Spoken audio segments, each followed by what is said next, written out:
Alors, vous savez qu'au Centre de recherche de Saint-Cyr, nous sommes pluridisciplinaires et nous avons la chance d'avoir des chercheurs sur des thématiques, on dit SHS, sciences humaines et sociales, mais nous avons un expert de la géopolitique qui maintenant va nous rejoindre, Julien Nocietti. Merci, Léa.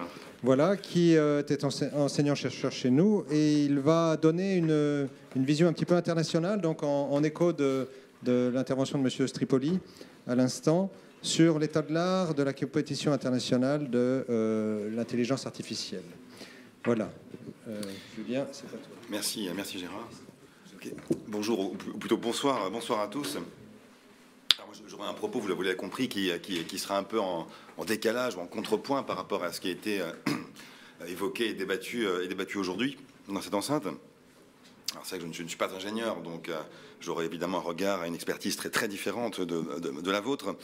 Et c'est vrai que quand on est spécialiste de géopolitique, en fait l'IA c'est un peu un objet non identifié, pour plusieurs raisons. Le premier, c'est le très fort coût d'entrée dans cette discipline. Inutile de vous faire un schéma, et c'est vrai que pour moi d'ailleurs, encore eu un coût d'entrée supplémentaire dans ces journées d'études très passionnantes par ailleurs. Ce qui se produit également, c'est que l'IA également, comme le numérique dans sa globalité, évolue beaucoup plus vite que le tempo diplomatique. Donc ça pose aussi un défi qui est fondamental pour les décideurs politiques, militaires et les diplomates. Voilà, on va résumer.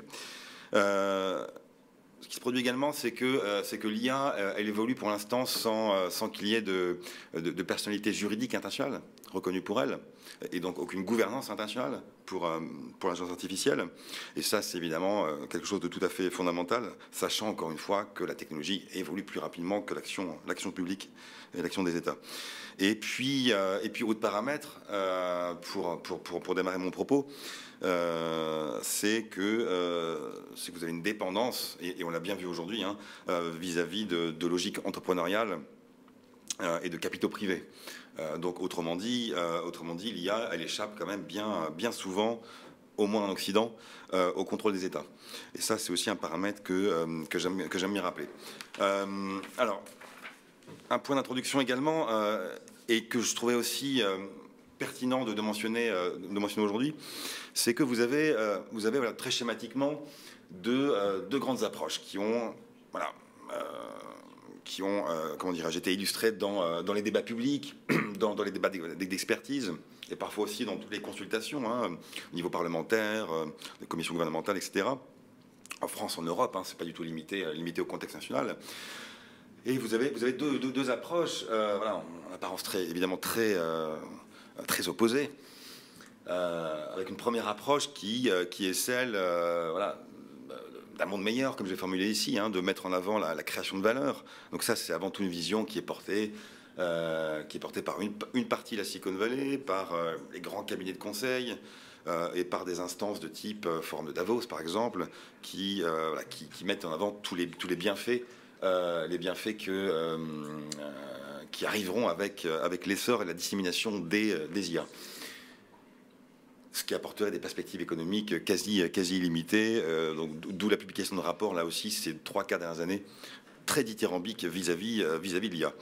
Et l'autre approche, qui nous est peut-être plus familière, c'est celle voilà, d'un monde plus fragmenté, plus conflictuel, et dans lequel la démocratisation des IA et leur sophistication va ajouter une ligne supplémentaire, si besoin en était, de complexité à ce désordre international qu'on connaît actuellement. Alors là, vous avez deux projections, deux grands imaginaires collectifs qu'on associe à l'IA dans cette fragmentation, dans cette perspective négative. Vous avez une perspective un peu socio-économique, on va dire, c'est celle d'un chômage technologique de masse. C'est la fin du travail, en gros, pour résumer. Et ça c'est une lecture à laquelle on a été voilà, beaucoup confronté. On a évidemment beaucoup été confronté à ce type d'approche, avec toutes les incertitudes aussi qui sont associées aux estimations liées aux hypothétiques pertes d'emploi. Et le deuxièmement, c'est le pendant sécuritaire, avec la saturation de champs de bataille par par des robots tueurs. Voilà. Encore une fois, je parle très schématiquement, mais c'est pour vous résumer ces approches très conflictuelles entre elles. Je mentionnais aussi à la fin de ces slides le déclassement de l'Europe, parce que quand on parle d'intelligence artificielle, surtout vu de France et vu d'Europe, on a très souvent tendance à nous dénigrer et à comment dirais-je, à mettre en avant notre situation voilà, de prise en étau entre les écosystèmes américains et chinois, sur lesquels je vais revenir par ailleurs dans quelques minutes. Donc ce déclassement de l'Europe, cette hypothèse de déclassement de l'Europe revient là aussi très souvent et fait partie de ces lectures très négatives à laquelle on est confronté. Ça aussi, je détaillerai par la suite tout à l'heure, peut-être. L'IA est à mon sens une extension du domaine numérique dont elle amplifie les caractéristiques fondamentales. J'ai mentionné l'importance centrale des grands acteurs monopolistiques, type GAFAM et les équivalents chinois BATX. Donc acteurs qui captent les données personnelles de leurs utilisateurs. On assiste aussi à un déplacement du centre de gravité de cette planète numérique et de l'IA vers l'Asie. Donc ça, c'est une tendance de fond aussi qui sera difficilement contrôlable. Évidemment, on peut en discuter, mais le temps manque ici. Alors évidemment, toutes les composantes de l'IA qui ont été abordées aujourd'hui de façon détaillée. Donc le lien organique avec les données, bien évidemment, mais aussi l'enjeu de l'algorithme, de la 5G, de la puissance de calcul, des semi-conducteurs, etc. J'en passe. Tout ça fait partie évidemment de cet écosystème IA. Toutes ces composantes, elles font jouer à des degrés divers des logiques de souveraineté et de puissance pour leur maîtrise scientifique, leur maîtrise technologique, leur maîtrise économique. Donc tout ça voilà, a un lien assez évident et qui se renforce en matière géopolitique. Sachant que quand on parle de puissance géopolitique, on a parfois tendance, quand on aborde l'IA, à occulter un domaine qui est la dimension plus socio-économique. C'est-à-dire que toutes les logiques dont on a parlé il y a quelques instants, elles revêtent avec l'IA une dimension qui est stratégique. Je pense notamment à la formation des talents, ou des cerveaux, la formation des meilleurs experts, et son contrepoint négatif qui est la fuite des cerveaux.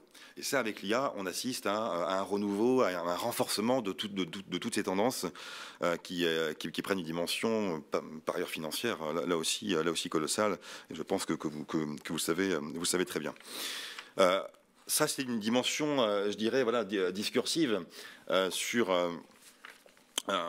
l'IA qui n'est pas du tout à négliger. Alors c'est vrai que, on l'a rappelé tout à l'heure évidemment, la place des données elle est tout à fait centrale dans cet enjeu de l'IA, que vous avez certains acteurs, États-Unis et Chine, qui n'ont aucune pudeur à produire, à exploiter, à raffiner et à contrôler les données personnelles pour des raisons différentes de leur population, de leurs citoyens, que ces données alimentent de très vastes bases de données qui sont ensuite exploitées. Vous avez aussi une tendance qu'on constate en matière de données de protectionnisme ou de nationalisme, on va dire. La formule est peut-être facile, mais c'est une tendance qui est apparue non pas avec Donald Trump, mais quelques années auparavant avec les ramifications de l'affaire Snowden en 2013, où vous avez plusieurs pays. Je pense bien évidemment à la Chine, ça a commencé avant, mais la Russie ou le Brésil ou l'Inde, par exemple, qui ont entamé des politiques de relocalisation des données sur le territoire national. L'Europe avait eu quelques velléités aussi en la matière, qui ont été assez rapidement contrées dans la foulée, et on retrouve aujourd'hui ce type de discours aujourd'hui sur les données en France, en Allemagne, etc.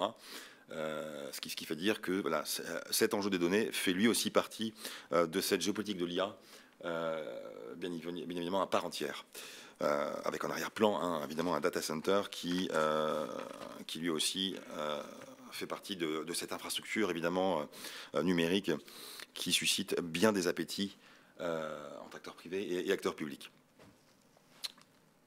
Hop. Voilà, ça je l'avais rappelé très grossièrement dans mon propos introductif. en disant que l'IA va accélérer des tendances qui sont déjà à l'œuvre. Maîtriser toutes les applications, hein. Évidemment, d'IA constitue un facteur de puissance. Alors, je ne vais pas rappeler l'hyperbole fameuse de Poutine, hein, parce que je suis un peu devenu allergique à cette phrase depuis 3 ans et demi qu'on entend parler. Mais ce qu'on a très peu mentionné en fait à son sujet quand il a prononcé cette phrase, hein, celui qui dominera, c'est que ça se situait, c'est intervenu 15 jours après la présentation par la Chine de sa stratégie en IA jusqu'en 2030, avec une stratégie chinoise dotée de quasiment 150 milliards de dollars jusqu'à 2030. Et donc ces propos de Poutine sont intervenus dans la foulée, et il y a, à mon sens, un lien évident avec une Russie qui cherche aussi à se positionner par rapport à la Chine dans ce domaine. Pas seulement par rapport aux États-Unis, bien sûr, mais aussi par rapport à la Chine. Dans un contexte où vous avez quelques asymétries qui se font jour entre Moscou et Pékin dans ce domaine, à la fois en matière civile / commerciale et aussi en matière d'application militaire. Ce qui ne manquera pas de susciter quelques tensions dans les 10-15 ans à venir, à mon avis, entre autorités russes et autorités chinoises. Et en haut, vous avez l'illustration de cette fameuse interview de Barack Obama en 2016 à Wired, où il avait été le premier chef d'État et de gouvernement à détailler longuement une sorte de vision comment dirais-je, sur le rôle des États-Unis en matière technologique, et surtout aussi sur le futur de l'IA et de ses applications, avec non seulement les opportunités, mais aussi les risques qui sont associés.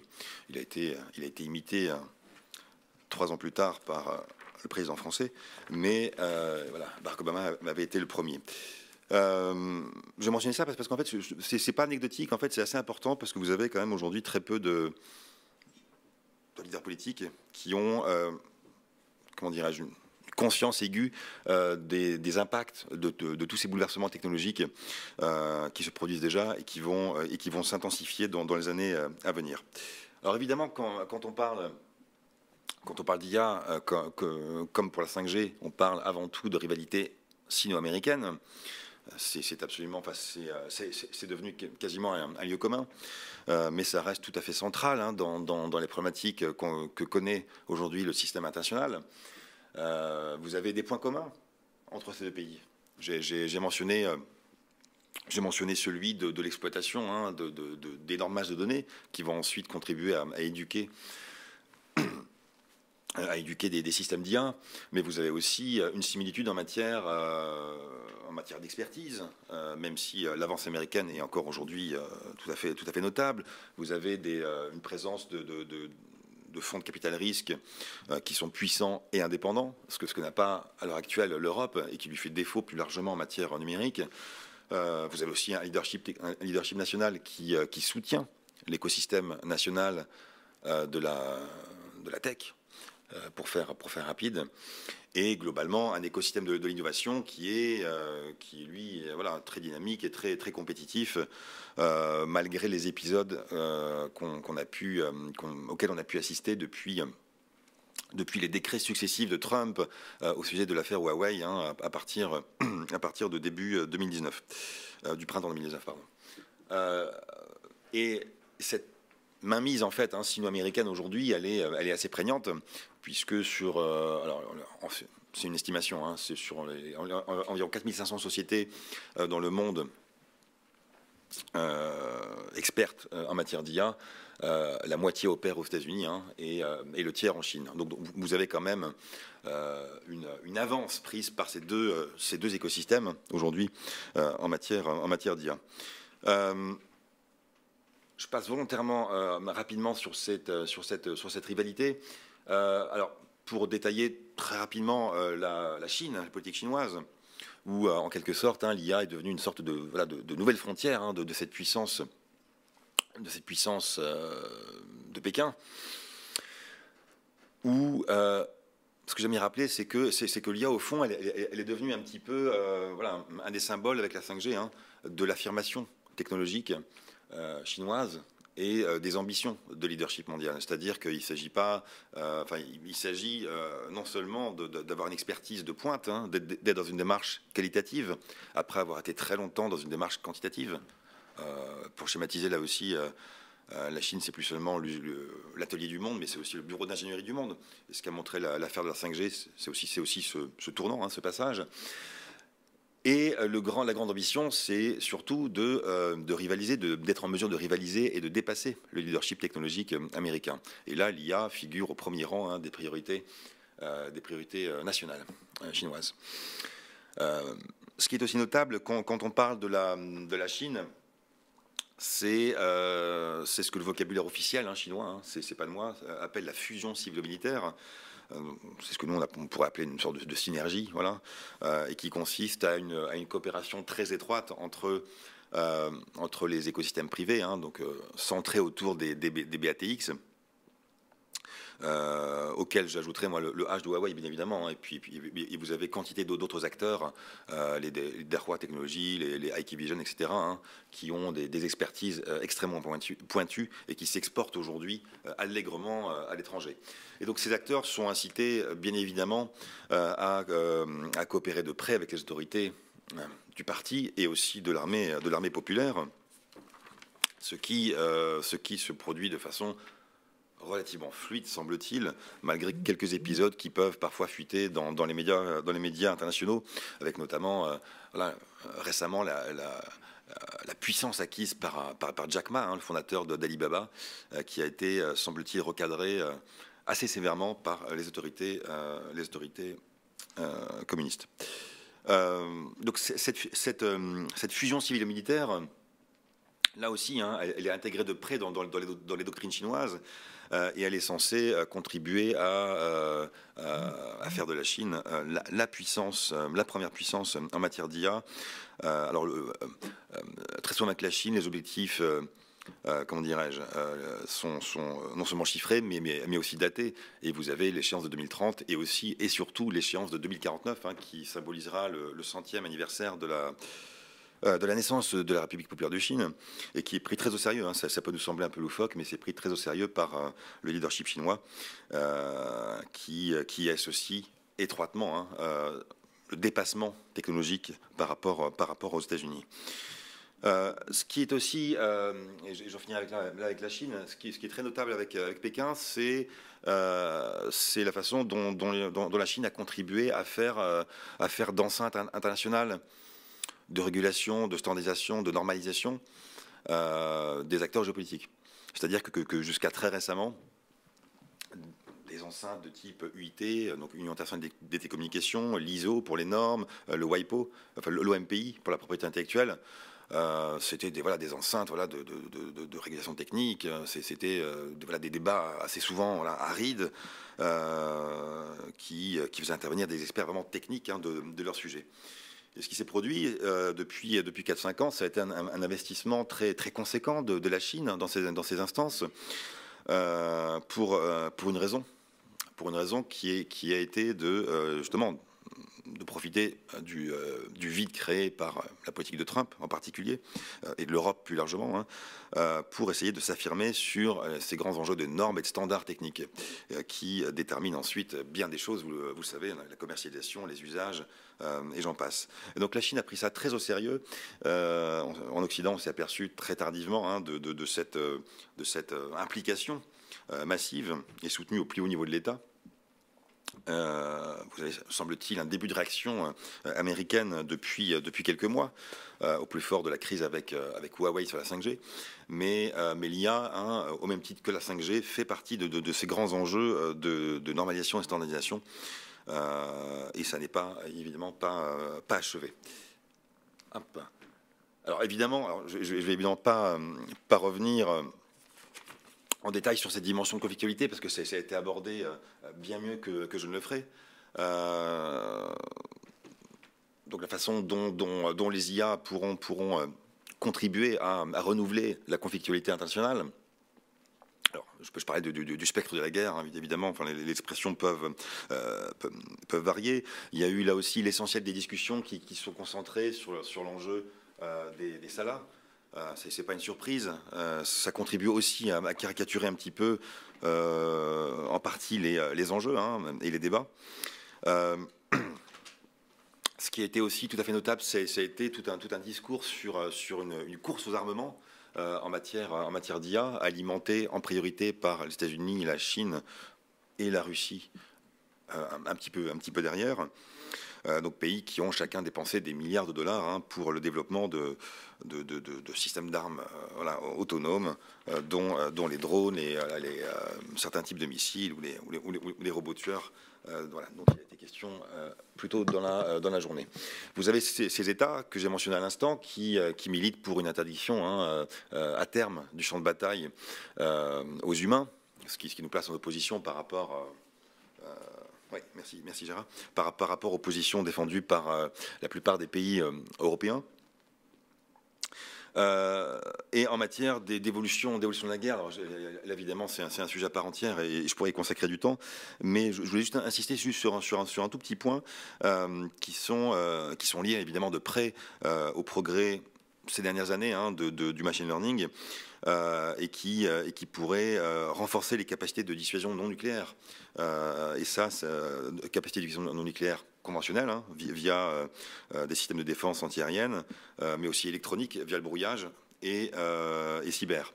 Et ce qui est intéressant, c'est que sur ces trois dimensions, la Russie a quand même montré ces dernières années des capacités tout à fait notables. Donc ça aussi, il faut pouvoir avoir le recul nécessaire et intégrer le progrès de ce type de pays qui ont une vision beaucoup plus intégrée peut-être que la nôtre, je ne sais pas, sur ce type de pratique. Alors je passerai évidemment, parce que le temps est compté, sur la dimension informationnelle, parce qu'il y a aussi beaucoup à dire sur les apports des IA en matière de conflictualité asymétrique. Pour finir sur un point qui me semble là aussi assez central des tendances à l'œuvre en matière d'IA, c'est au fond la dimension géoéconomique. On s'est rendu compte avec l'IA, avec la 5G, que des chaînes d'approvisionnement jusqu'alors très mondialisées, très globalisées, très fluides, y compris entre États-Unis et Chine, avec des logiques d'interdépendance très étroites, pouvaient être déstabilisées à coup de décret, sans que, par exemple, nous, Européens, puissions y faire grand-chose. Ça, c'était une prise de conscience quand même assez brutale, de notre marge de manœuvre assez limitée, parfois. Et l'illustration que j'ai choisie en arrière-plan n'est pas innocente. C'est un semi-conducteur, un chip dont les produits les plus récents, les plus avancés intègrent bien évidemment de l'IA et constituent là aussi un enjeu géopolitique à part entière, puisqu'on assiste aux mêmes tendances que j'ai décrites tout à l'heure, entre une volonté du maintien du leadership américain en la matière, une protection vraiment des acquis stratégiques américains et de leurs acteurs nationaux, et de l'autre côté, d'une volonté de monter en gamme de la Chine qui est privée, à cause des décrets de Trump, de certains types de composants électroniques. Donc tout ça donne lieu à des rivalités, évidemment, à des tensions très vives, parfois, qui à certains moments s'apaisent et qui à d'autres instants sont renouvelés par un tweet, par un décret ou par d'autres choses. Évidemment, les prochains mois donneront lieu à peut-être certaines tentatives de calmer le jeu en la matière, mais cet enjeu de l'IA est aussi évidemment très lié à cette question géoéconomique qui ne manquera pas de ressurgir dans la prochaine décennie. Et je m'arrête là.